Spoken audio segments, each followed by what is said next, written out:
kira-kira. 1. Okey, 2. 3. Okey. 4. Bismillahirrahmanirrahim. Assalamualaikum warahmatullahi wabarakatuh. Waalaikumsalam, Ustazah. Anak-anak murid semua sihat hari ini? Sihat. Bagus. Hari ini kita nak belajar tentang tertib dalam solat.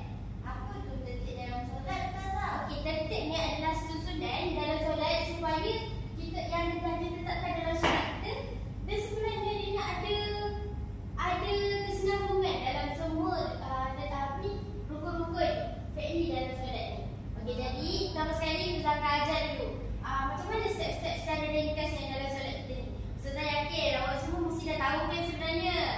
Sikit-sikit je. Okey, jadi hari ni Ustazah akan tambahkan lagi faham awak supaya awak ingat susunan dia. Okey, yang pertama kita bersenang qiyam. Qiyam kenapa? Berdiri. Ya, betul, pandai. Okey, yang kedua takbiratul ihram.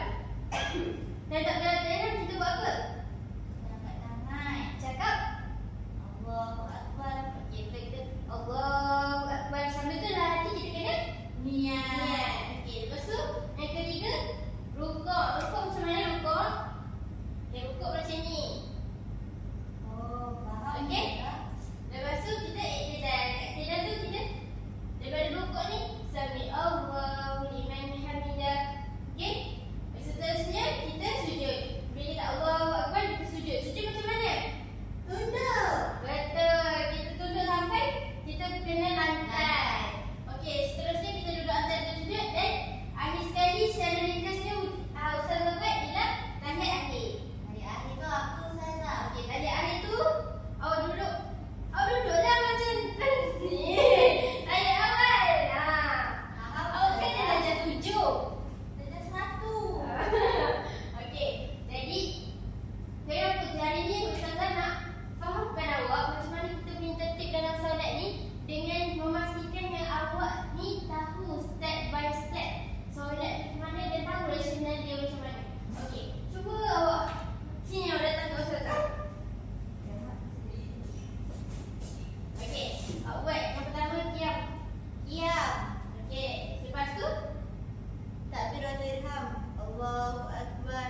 Bukan ihram, ihram. Ihram. Okey, seterusnya rukuk. Rukuk. Allahu Akbar. Okey. Lepas tu iktidal. Sami Allahu liman hamidah. Okey, lepas tu sujud. Sujud. Okey, awak betul-betul nanti.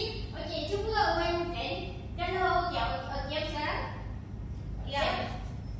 Ini. Nak tahiyat sekarang. Tahiyat. Logik tak kat situ?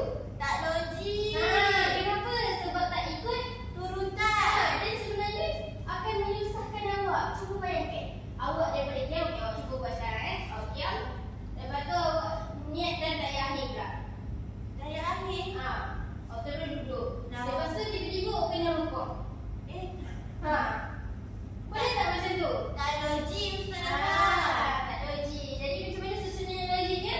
Macam ni. Okey, pandai. Terima kasih, Ustazah. Okey, sama-sama. Jadi antara kelebihan-kelebihan yang kita dapat, yang pertama sekali iaitu murid akan lebih memahami melalui pengalaman langsung. Dengan adanya simulasi tersebut, ia akan membantu kita untuk mengingat pergerakan solat dengan lebih baik. Jadi simulasi itu sangat membantu dalam menambah pengetahuan kepada murid, dan murid akan lebih faham dengan cara pengalaman yang dilakukan secara berdepan. Yang kedua, ia dapat meningkatkan pemikiran yang kritis, di mana murid akan mula berfikir secara rasional mengapa tertib solat sedemikian. Bila murid berfikir, murid akan berfikir macam mana benda tu berlaku. Macam tu. So, mereka akan menggunakan otak mereka untuk berfikir.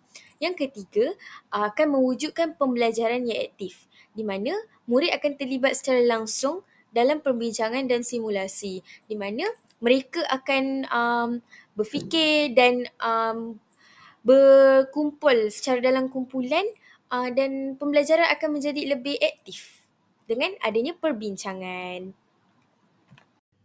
Baiklah, seterusnya kekurangan. Yang pertama, murid mungkin menghadapi kesukaran dalam konsep abstrak. Seperti mana kita tahu, abstrak adalah perkara yang kita tidak boleh nampak dengan mata kasar. Contohnya, niat solat yang akan sukar difahami oleh para pelajar ini. Kerana niat solat ini hanyalah perkataan dan perkara yang perlu dihafal, bukannya diaplikasikan. Ianya akan diaplikasikan apabila kita hendak solat saja. Tetapi ianya tidak dilakukan dengan pergerakan. Jadi, itu mungkin akan menyukarkan para pelajar untuk faham pada awal-awalnya. Okey, yang kedua adalah memerlukan masa yang lebih panjang. Hal ini kerana tata cara solat dan urutan solat adalah kaedah hands-on dan memerlukan diskusi yang akan mengambil masa. Kerana diskusi berlaku apabila para pelajar akan bertanya dan guru akan menjawab soalan yang ditanyakan oleh para pelajar. Maka di situ akan mengambil masa yang panjang untuk melaksanakan aktiviti dan pengajaran solat ini. Yang ketiga adalah memerlukan bimbingan yang rapi, iaitu apabila berlakunya aktiviti pengajaran untuk solat ini, semestinya akan ada pergerakan dan kelas akan menjadi riuh rendah. Jadi jika tidak dikawal, murid boleh melakukan simulasi solat itu dengan cara yang salah kerana faktor pelajar yang ramai akan menyebabkan guru tersebut lost. Mana satu yang guru tu perlu tengok? Okey. Yang keempat, yang terakhir adalah tidak ada elemen penilaian. Selepas menyusun urutan solat, murid tidak diberi peluang untuk menilai pemahaman mereka sendiri. Jadi, apabila kita sudah ajar semua urutan solat, kita tak dapat nak nilai pemahaman mereka kerana tidak ada aktiviti yang sebenar. Contohnya, selepas daripada pengajaran tersebut, terus solat ke tidak. Kebiasaannya selepas kelas akan sambung kepada kelas yang lain. Jadi, di situ kita tak dapat menilai adakah pelajar betul-betul memahami dan dapat mengaplikasikan tata cara solat itu dengan tepat dan betul. Jadi, satu cadangannya adalah untuk tambahkan aktiviti refleksi seperti e-quiz ringkas. Jadi, sekurang-kurangnya, sekiranya mereka tidak dapat mengaplikasikan apa yang mereka belajar, mereka dapat menunjukkan apa yang mereka faham melalui jawapan dalam kuis. Sekian daripada kami. Terima kasih.